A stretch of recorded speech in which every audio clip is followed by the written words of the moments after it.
me something, it might just take the pain away. Nga guys, at gagawa ako ng masarap na kanin. Siyempre, igigisa ko to sa bawang guys. At saka konting sibuyas. At siyempre, ang kahawig nitong pagluto ko ay yung paella na lagi kong ginagawa na paborito ng aking anak. So, ito din guys ay isa din ito sa aking ginagawa at napakadali lang at napakasarap nito guys. Pwede niyo lang ilagyan siya ng chicken cubes and then toyo, ganyan, para may kulay din siya. So, iibahin ko naman ngayon yung aking pagluluto. Imbis paella, ala paella, di ba? Na may kolorante siya or may kulay yung kanyang kanin ay iba naman ang gagawin ko. So, ito naman ay gagawin ko naman siyang ginisa, pero ang aking pampakulay ay toyo naman, kaya may lasa, kaya napakasarap dito guys. At saka, ang akompanyante nito na aking pagkain na gagawin ay ang chicken and cream. Kumbaga, sa amin dito sa Spanish ay pollo a la nata. Yun ang gagawin ko guys. Ito ang aking recipe guys. Kaya naman, pwede nyong gayahin kung paano ko magluto. So, ito na nga guys, ang gagawin ko syempre sa isang kawali. Depende yung kung malalim yung kawali ninyo or manipis, okay lang yun guys. Kasi parang ang gagawin natin ay paella. Di ba ang paella ay hindi naman kailangan malalim ang kanyang kawali, di ba?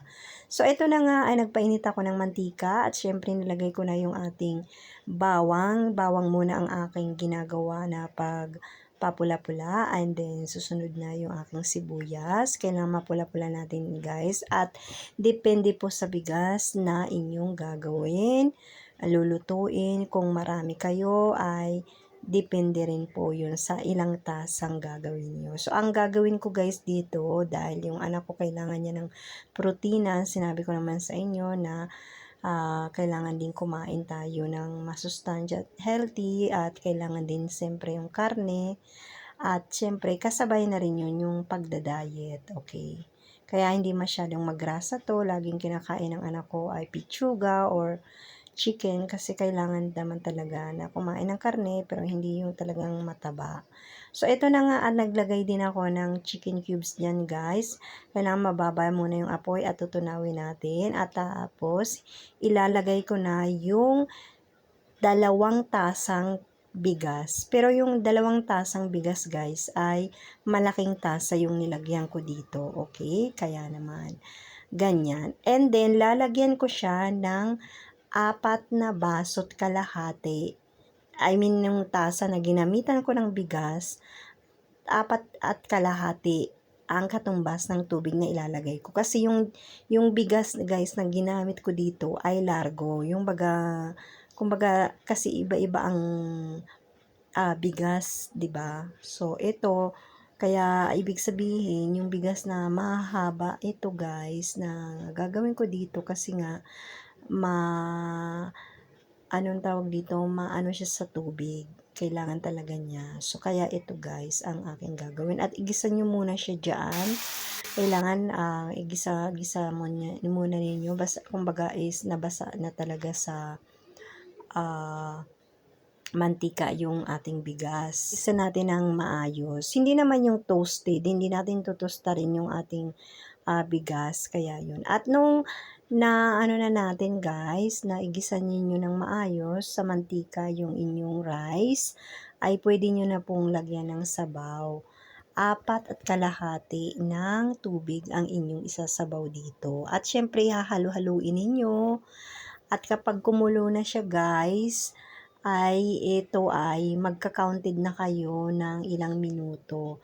Parang paella din siya guys. 18 minutes kapag sa paella. Tapos tatakpan nyo na siya para naman maluto na siya. So, ito na nga at ako'y naglagay ng toyo dito na ating pampakulay imbis food coloring na paella ang ating ilalagay, pero ang iba naman ngayon, ang aking recipe ay nilagyan ko siya ng toyo, kaya super duper na malinamnam at napakasarap ng combination nito sa aking chicken in cream. Kumbaga, napakasarap nito guys, super duper nung natikman ng anak ko. At saka, nilagyan ko na siya ng espinacas or spinach. Kaya super duper sarap. Kaya guys, tingnan nyo na lang yung kung paano ako magluto ng aking chicken. At ito na nga guys, tinakpan ko na siya, 'di ba? Nung kumulo na siya. And then ito, magka-counted na tayo dito ng ating minuto para naman sa pagpahinhin. So, hinalo-halo ko muna siya dyan guys kasi nga po ay malaki yung aking kawali na pinaglutuan para pantay yung kanyang pagkaluto. At hinhina nga ito guys, kailangan natin maghintay na mga 6 minutes sa paghinhin, alam niyo naman, 'di ba? Ganun 'yun. At ito yung aking chicken na lulutuin sa ating chicken in cream. I mean, chicken in cream. 'Yun ang ibig ko sabihin. Nag-iisip kasi ako kasi sa Spanish kung anong lingwahe ang isasabihin ko, guys. So, na ano ko sa pagbo-voice over.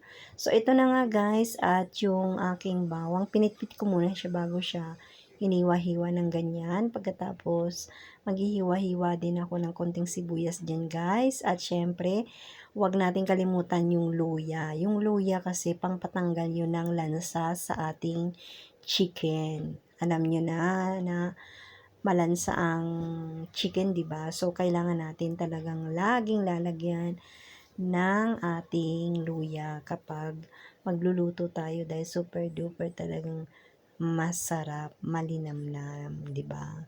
Kaya naman eto na nga at naghiwa-hiwa na ako diyan ng sibuyas, guys, syempre.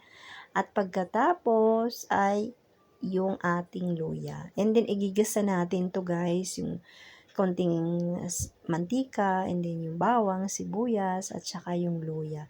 Saka natin ilalagay yung ating chicken. At ito toasted natin yung chicken guys para malinamnam at masarap at mawala yung kanyang lansa, 'di ba?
Tiningnan ko na rin yung aming kanin dito guys, o 'di ba? So ito na nga, syempre nahinhin na siya at luto na siya guys. Nasa pagluto ng kanin.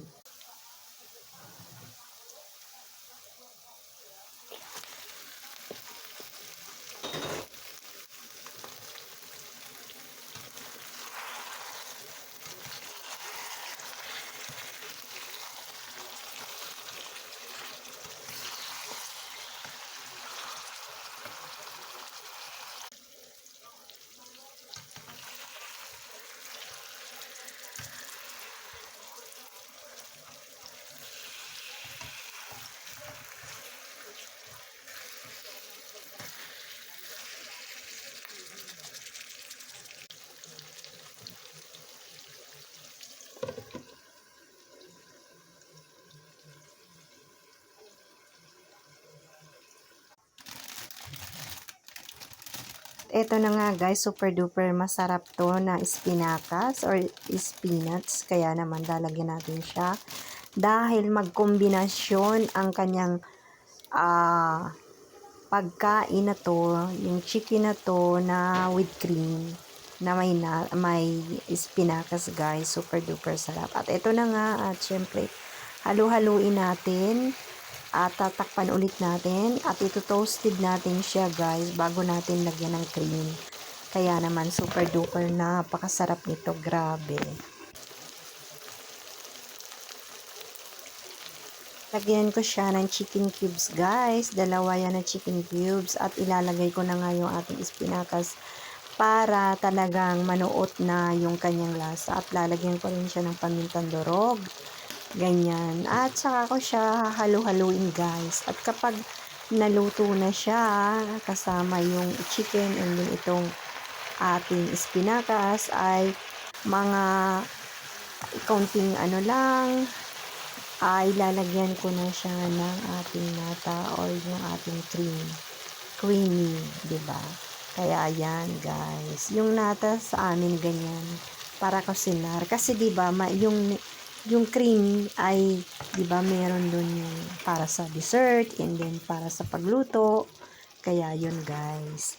So eto na nga or all-purpose cream, 'di ba, sa atin. So, ito na nga, siyempre, halo-haluin natin guys at nilagyan ko ng kunting tubig para mapakulaon pa ulit siya. Pabababain natin yung mantika ng chicken kasi kailangan talagang bumaba yung kanyang sabaw para malinamnam, diba guys? At depende guys kung inyong panglasa ay matabang pa, ay lagyan nyo na lang ng konting asin guys, okay? Kasi napakasarap talaga nito. Kaya itong recipe to ay pwede nyo pong gayahin kasi super duper. At kahit hindi nyo naigisa yung ating kanin or bigas, pwede naman po sa plain rice. Wala naman pong problema yun. Kaya lang yun ay pinakita ko sa inyo na maraming menu para kung paano magluto ng kanin. Yun ang ibig kong sabihin guys. So, ito na nga at nako, super duper sarap yung aming pagkain ngayon. Nakita nyo naman, di ba? At habang ako'y kakain, kasama ang aking anak, syempre magre-relax muna tayo. Manonood ako ng Rapid Tulpo in action. Alam nyo naman, isa yan sa mga idol ko.